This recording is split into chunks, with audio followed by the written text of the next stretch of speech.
আমাদের নাটোর জেলা ছাত্র সমাজের সম্মেলন হবে, সেখানে আমি সভাপতি ক্যান্ডিডেট ছিলাম। আমরা কারো পন্থী ছিলাম না, কারো চেনে ছিলাম না, আমরা এরশাদপন্থী লোক, জেএম কাদের দলের চেয়ারম্যান, জেএম কাদেরকে মেনে প্রোগ্রাম করি। তো সেই সম্মেলনে আমি সভাপতি ক্যান্ডিডেট ছিলাম। তখন সভাপতি ছিল ইব্রাহিম খান জুয়েল, যাত্রাবাড়ির বাটপার জুয়েল, এবং সাধারণ সম্পাদক ছিল আল মামুন।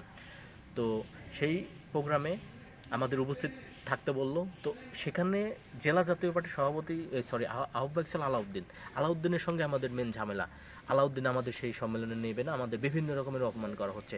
আর জেলা জাতীয় ছাত্র সমাজের সম্মেলন হবে জেলা শহরে না করে জেলা শহর থেকে 30 কিলোমিটার ভেতরে একটি গ্রামের মধ্যে করবে সম্মেলন। এটা নিয়ে একটু আমাদের আপত্তি ছিল। জেলার সম্মেলন হবে জেলা শহরে, জেলা থেকে ভেতরে কেন হবে, এটা নিয়ে আপত্তি ছিল। তো আমাদের মাইনাস করবে বা আমাদের নিয়ে একটা ঝামেলা সৃষ্টি করার জন্য সেই সম্মেলনে উপস্থিত না হয়ে আমরা জুয়েলের সাথে দেখা করলাম, মামুনদের সাথে দেখা করলাম। সেখানে আমাকে করা হলো মাইনাস, আমাকে সাধারণ সদস্য পর্যন্ত সেখানে রাখা হলো না, এবং কেন্দ্রীয় কমিটিতেও আমাকে রাখা হলো না। আমার সঙ্গে সৌজন্যমূলক সাক্ষাৎও করা হলো না। জুয়েল আমাকে উল্টাপাল্টা অপমান করে, সবসময় আবল তাবল কথাবার্তা বলে। তো জুয়েলের মতো ছেলে, তো অনেক মনে অভিমান ছিল। তারপরে কিন্তু জাতীয় পার্টির মূল স্রোত ছেড়ে যাইনি আমরা। পরবর্তীতে বিভিন্ন রকমের অনেক দিন চেষ্টা করেছি, কোনো রকমের কোনো সমাধান হয় না। ওই সময় 2022 সালের 31শে আগস্টে বেগম রওশন এরশাদ একটি কাউন্সিলের ডাক দেয়। 26শে নভেম্বর 2022 দশম জাতীয় সম্মেলনে ডাক দেয়। তো আমরা জাতীয় পার্টি করি।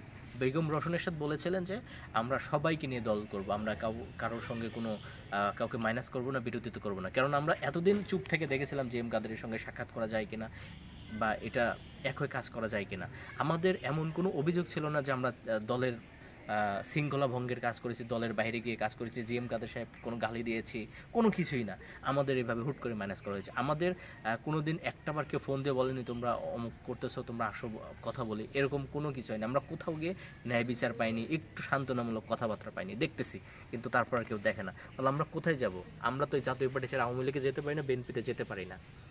তো তারপরে আমাকে ছাত্র সমাজ থেকে মাইনাস করা হলো। আস্তে আস্তে আমাদের যে যেখানে ছিল সবাইকে পদ শূন্য করা হলো, একজন সাধারণ সদস্য পর্যন্ত ছিল না আমাদের ব্লকের নেতাদের, আমাদের সঙ্গে যারা রাজনীতি করলো। কারণ নাটোরের বৃহৎ অংশ আমাদের সাথে, নাটোরের যদি জাতীয় পার্টির 500 জন নেতা থাকে, আমাদের সাথে 480 জনই ছিল জাতীয় পার্টির দীর্ঘদিনের, তারা ত্যাগী কর্মী, দীর্ঘদিনের নেতাকর্মী, তারা আমাদের সাথে এখনও পর্যন্ত আছে।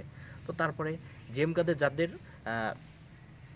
ওই সময় সভাপতি করেছিল, সাধারণ সম্পাদক করেছিল, তারা বর্তমানে এনসিপিতে আছে।